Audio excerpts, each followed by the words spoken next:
नमस्कार बंधू भगिनींनो, आपल्या सगळ्यांचं सहर्ष स्वागत आहे स्वास्तिकम या माझ्या चॅनलवर। आज मी आपल्यासाठी श्री देवी भागवत पुराणातील पुढील कथा घेऊन आलेली आहे, तरी आपण सगळ्यांनी हे श्रवण करावं। ओम नमश्च चंडिकाय। भ्रामरी देवीची कथा। नारद म्हणाले, ही भ्रामरी देवी कोण आहे? ती कशी प्रकट झाली आणि ती कोणाची कन्या होती? तिचे आख्यान मला सांगा। श्री नारायण उत्तरले, हे नारदा, मी आता अचिंत्य अशा अव्यक्त रूपा जगजननीच्या मोक्षदायिनी लीलेची कथा सांगतो। फार पूर्वीची गोष्ट आहे।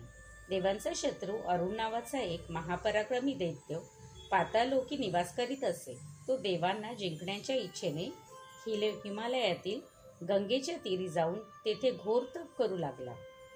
योग साधनेमुळे तो तामसी कामना मनी बाळगून गायत्रीचा जप करू लागला। काही काळ तो फक्त जलावर राहिला, नंतर काही काळ फक्त वायूवर राहिला आणि नंतर काही काळ तो निराहारच राहिला।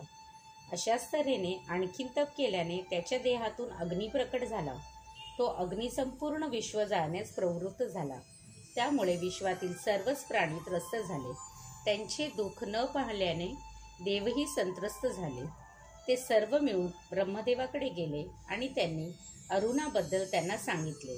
ब्रह्मदेवानी गायत्रीला बरोबर घेतले। तिच्यासह ते त्या दैत्याकडे गेले।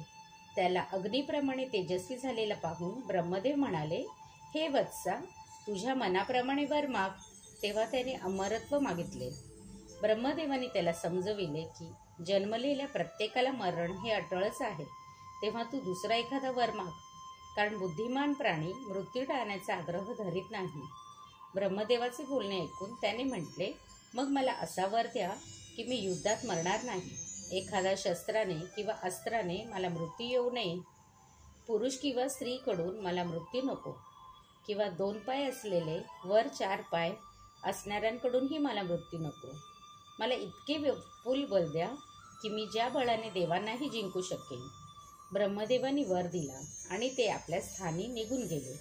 अरुण दैत्याने पाताळातील सर्व दैत्यांना बोलवून आणले आणि तो त्यांचा राजा बनला। त्याने आपल्या विशाल दैत्य सेनेच्या साहाय्याने देवांवर आक्रमण केले। त्या युद्धात देव हरले। त्यामुळे ते कैलास पर्वतावर निघून गेले। त्यांनी शंकरांना जाऊन शरण गेले, दुःख त्यांना सांगितले। शंकर विचार करू लागले। तेव्हा आकाशवाणी झाली की भुवनेश्वरीचे भजन करा, तीच तुमचे दुःख दूर करेल। कोणत्याही मार्गाने त्या दैत्याला गायत्रीपासून विमुख केले तर त्याचा मृत्यू शक्य आहे। दिव्य अशी ही वाणी ऐकून देवांनी बृहस्पतीवर ही कामगिरी सोपवली। बृहस्पती त्या दैत्याकडे गेला। त्याला पाहून दैत्य म्हणाला, हे मुनी, आपण कुठून आलात? कारण काय? मी तर आपल्या पक्षाची नाही, उलट विरोधी आहे। बृहस्पती म्हणाले, राजा, मी ज्या देवीची उपासक आहे त्याच देवीची आराधना तू करीतोस, म्हणजे आपण एकाच पक्षाचे झालो। हे ऐकून देवाच्या मायेने मोहित झालेला तो दैत्य रागवला आणि त्याने गायत्री मंत्राचा त्याग केला। गायत्रीपासून परावृत्त झाल्यामुळे तो निस्तेज बनला। अशा तऱ्हेने आपला उद्देश सफल झालेला पाहून बृहस्पती इंद्राकडे गेला आणि त्यांनी इंद्राला सर्व काही सांगितलं। ते आणि सर्व देव संतुष्ट झाले आणि ते परमेश्वराच्या आराधनेत मग्न झाले। बराच काळ लोटल्यानंतर विश्वाचे मंगल करणारी जगन्माता प्रकट झाली। तिला नमस्कार करून देवांनी तिला आपले संकट हरण करण्याची विनंती केली। ते म्हणाले, सर्व आश्रम जिला नीती नीती म्हणतात त्या सर्व प्रत्यक्ष रूपिणी पराशक्तीची आम्ही उपासना करतो।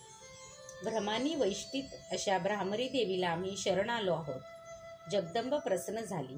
तिने आपल्याजवळ वावरणाऱ्या भ्रमांना प्रेरित केले आणि त्यांना जाण्याची आज्ञा दिली। नंतर त्यांनी असंख्य भ्रमरांना उत्पन्न केले। त्यामुळे 3ही लोक व्याप्त झाले। आकाश, पर्वत, शिखरे, वने तसेच वृक्ष इत्यादी सर्वत्र पसरलेल्या भ्रमरामुळे अंधार भरून राहिला। अतिशय अद्भुत अशी ही गोष्ट घडली। त्या भ्रमरांनी लगेच दैत्यांची वक्षस्थळे विदीर्ण केली। त्या भ्रमर कुपित मध्यमाशाप्रमाणे दैत्यांना चावू लागल्या। त्यांना कोणत्याच शस्त्राने अडविणे शक्य नव्हते। अशा तऱ्हेने युद्धाविराहित तसेच कोणत्याही प्रकारे संभाषण न करिता मृत्यू दिसू लागला। अशा तऱ्हेने जो ज्या ठिकाणी ज्या अवस्थेत होता तेथेच तो त्या अवस्थेत मरण पावला. तशाच तऱ्हेने सर्व दैत्येही क्षणभरातच नष्ट झाले. कार्य संपल्यानंतर भ्रमरदेवीच्या जवळ आले. त्यावेळी सर्व देवांनी प्रसन्न म्हणून देवी अंबिकेचे पूजन केले. देवीने सर्वांना आशीर्वाद दिला आणि ती अंतर्धान पावली. श्री देवी पर्णमस्तु. शुभं भवतु, शुभं भवतु, शुभं भवतु. ओम नमश्च चंडिकाय. ओम नमश्च चंडिकाय.